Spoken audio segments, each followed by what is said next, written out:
Tales from the Resting Titan. At Peace at Last. Written and read by Javon Joseph. I didn't expect so many people to come. Anna always said funerals show you who was really paying attention when you were alive. If that is true, then she was seen. The line stretched past the church doors, down the steps into the sunlight, where people stood squinting and whispering like if they were afraid to disturb something fragile. They kept looking at me the same way, carefully, like I might break if they moved too suddenly. Hands on my shoulders, soft voices. You were her rock. She loved you so much. I don't know how you're standing right now. You are so strong. Strong. That word again. I nodded when they said it. It seemed to comfort them. Her world didn't have much structure. Photo shoots at midnight, flights before dawn, phone calls that pulled her away mid-conversation because someone important needed something immediately. She used to come home exhausted in a way sleep couldn't fix. Makeup gone, voice quiet, like the version of how the world loved was something she had to put on and peel off later. Those were the moments I lived for, when it was just Anna. No cameras, no strangers, no one saying her name like they owned it. Just us. I tried to get her to slow down. Told her she didn't have to accept every invitation, every contract, every demand. She'd laugh and say, the world didn't work that way. I didn't like that. Nothing should have had so much control over one person. Not work, not people, not expectations. Control should belong to the individual. That's how you keep things from falling apart. The service began exactly on time. Anna would have appreciated that. People spoke about her kindness, her discipline, her ability to light up a room. I listened carefully, filing each memory away like it was something fragile that needed preserving. When they asked if I wanted to say something, I told them no. Not because I didn't have the words, because some things should remain private, secret. They understood. More hands on my shoulders, more quiet admiration for my composure. From where I stood, I could see the casket. Closed, peaceful, untouched by the noise of the outside world. It occurred to me then that this was the first time in years no one was asking anything of her. No cameras, no schedules, no demands, just stillness. I felt relieved for her.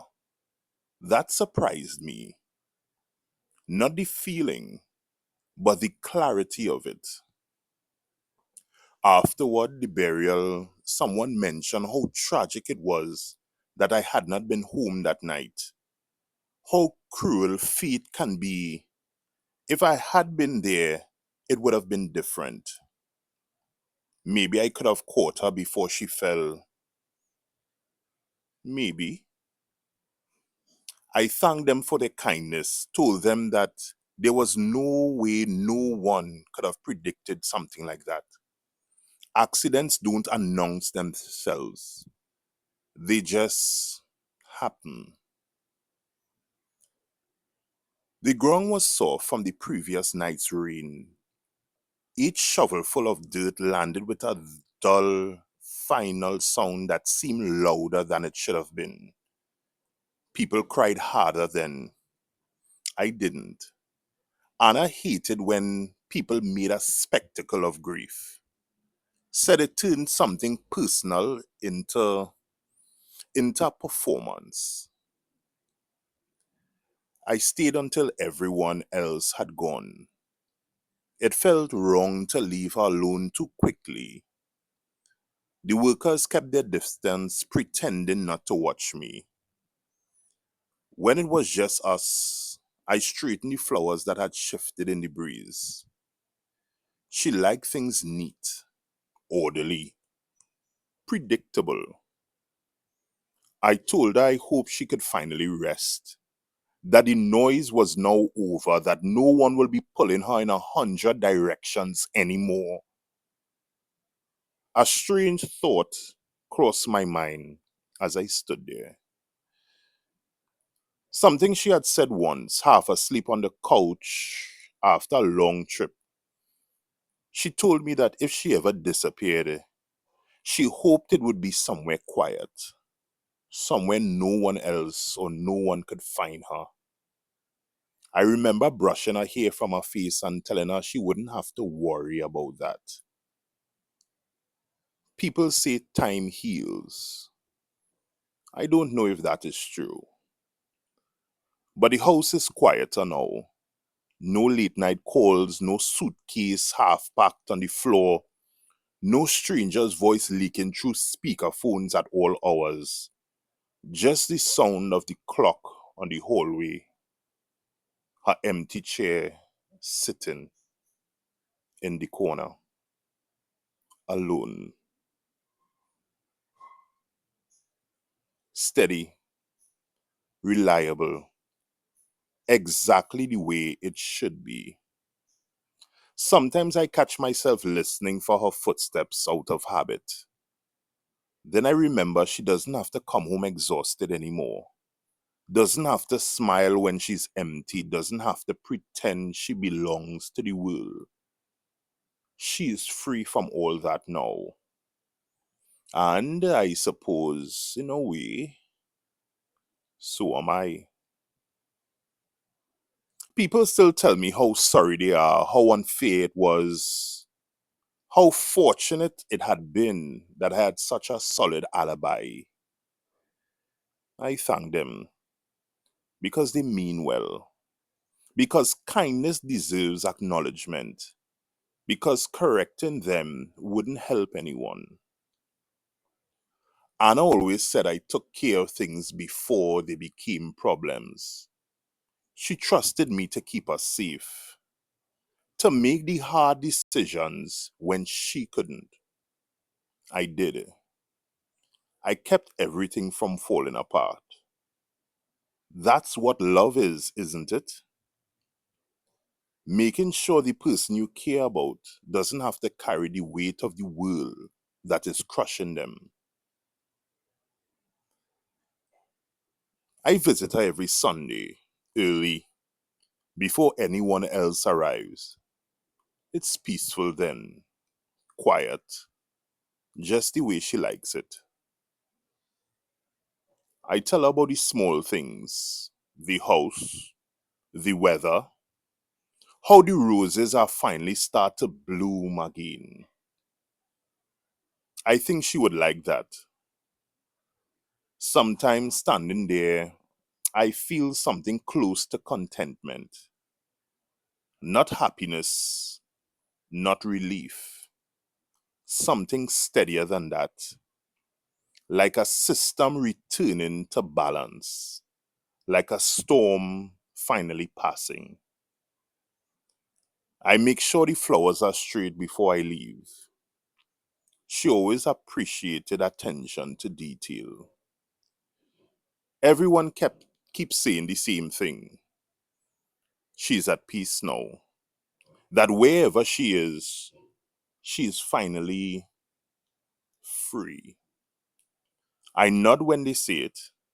It comforts them. Anna spent her whole life being looked at, being wanted, being needed, pulled in directions she never chose. Even when she was standing still, the world kept reaching for her. They don't understand. Anna isn't being watched anymore. No one is pulling at her. No one is deciding who she has to be today. No one can reach her now. She's finally somewhere quiet, somewhere still, somewhere safe, at peace at last. As I walk back to the car, I remind myself of the same thing I did that night. The same thing that made everything possible. Some problems don't solve themselves. Sometimes you have to solve them for the person you love. I made sure of that. And that was, ladies and gentlemen, at peace at last. Sometimes we do the things that we need to do for the ones that we love. Now go to sleep if your mind will let you.